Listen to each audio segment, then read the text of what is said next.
Hello and welcome to you Capricorns. If you hear some strange noise every now and then, it's not me doing it. It's outside. And but let's carry on. Welcome for your monthly horoscope for you Capricorns for November 2015, and this is going to be a month of truth. And I know you Capricorns like that. Well, most of them. Oh, it's like in a movie, like the door goes open. I don't know if you hear it, but anyway. So, why is this a month full of truth? This is really energy. November is that kind of month where culminations come to its maximum and then there's the release. This is what November is all about. Because two major aspects that are happening are coming to their maximum. This has been going on for quite a while. I'm also going to talk about Juno, and I'm also going to talk a bit about the North Node. But let's get started with the Saturn-Neptune square. So I've been talking about that, I think, a year now.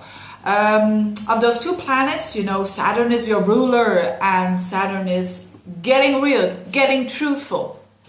That's what you're all about in general for the sign of Capricorn. And Neptune is, oh, maybe there's another way.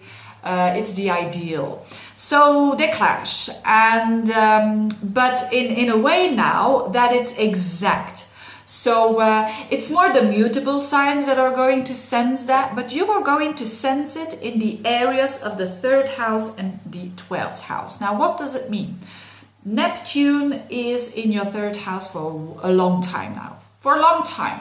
So the 3rd house is in very general, it's your communication. It's how you communicate, it's the messages you give, you receive, etc., etc.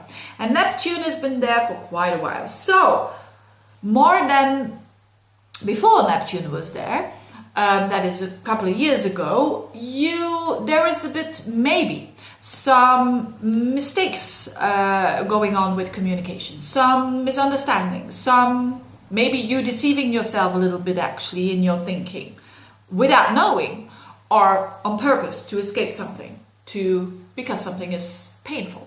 Whatever it is, consciously, unconsciously, there is some vagueness going on with communication. And now Saturn is saying, I've had enough of it. You are saying actually, because you are Saturn. So maybe with siblings, maybe with environment, maybe with internet, because that's also all 3rd house.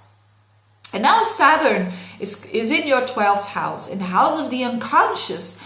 And this is why Saturn, they say it's joyous in the 12th house, because it's making structure there. It's saying, hey, let's get some things real here. And so actually the reality will come from an unconscious level almost. So you will see things more clear.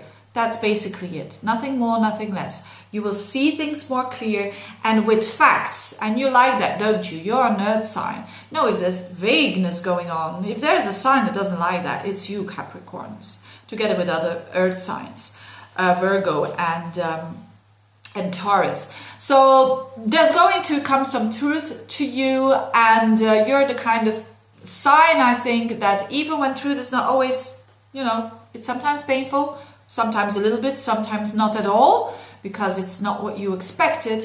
Whatever it is, it's going to be very good for you to get on track again with your communication. So that's one thing.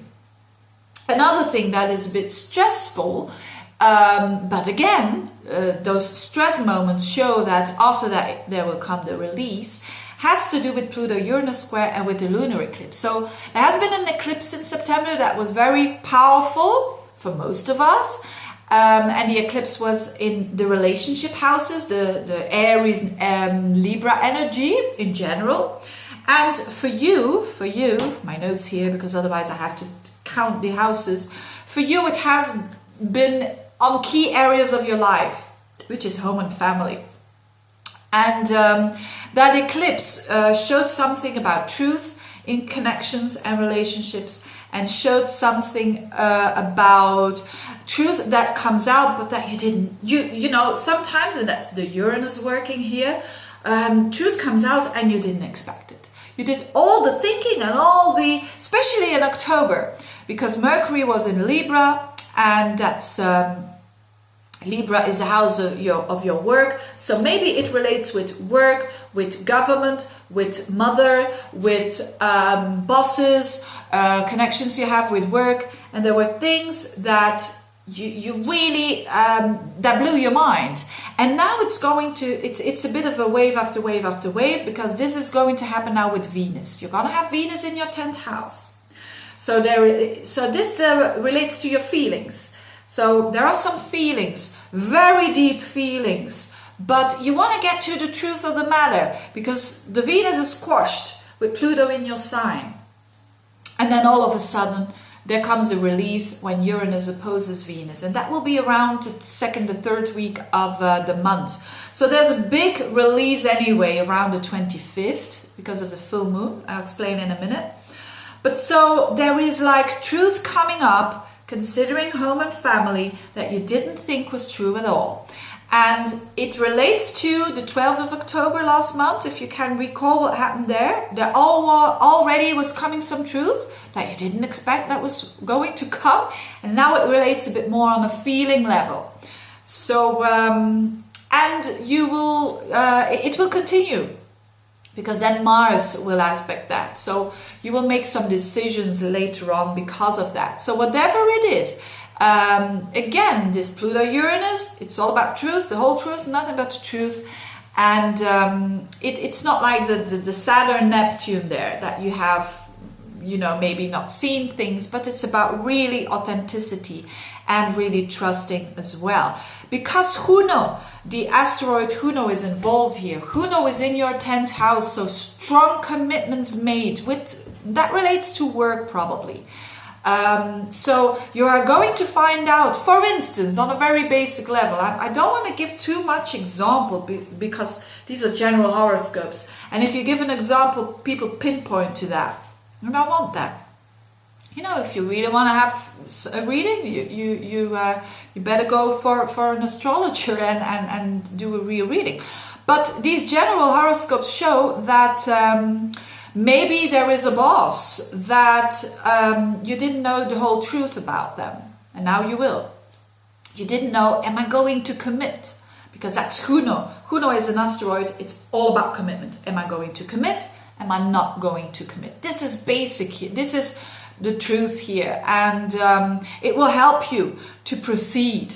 And that's the beauty of this aspect, but it's not the easiest one, as I said. Now, what is going a bit easier in life now to end with is Jupiter in the North Node. It's the 9th house. You're having Jupiter in the 9th house and the North Node around. Let's have a look. When will it shift into Virgo?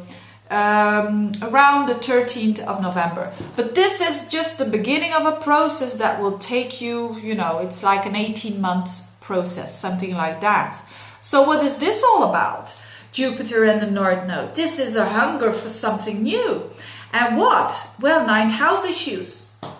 What can that be? On the highest level, the connection with God, if you like, if you believe in God, the connection with something higher, with the universe. On other levels, it can mean foreign travel, it can mean study, it can mean foreign people coming into your life, maybe a new relationship coming into your life, a mentor coming into your life. These are the blessings. And it's good to put your focus on that as well, and seeing it in the midst of all that other stuff that is going on.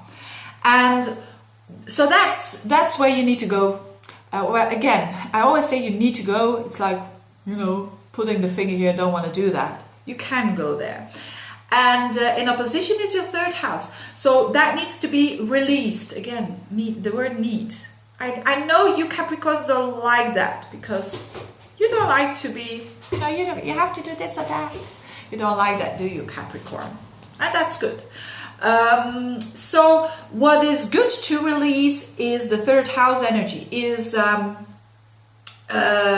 actually your way of thinking. There are some changes going on with the patterns of thinking that you had.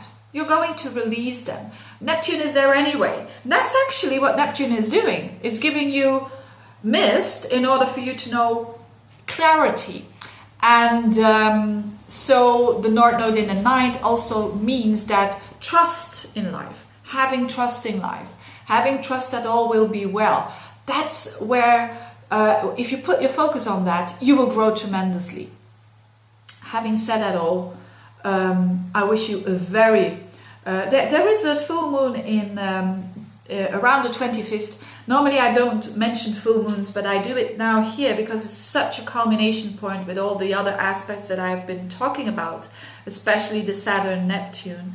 And there's going to be a full moon in Gemini, and so Gemini is your 8th house. So there is some really transformation going on here. Good for you, good for you. You will know how to proceed. Thank you so much for watching, you dear Capricorns. Have a very good month. And spread those videos around. I don't have any other social media. I actually have to look at that, I know, but spread those videos around if you like them. Have a reading if you want to. And I see you next month. Bye-bye.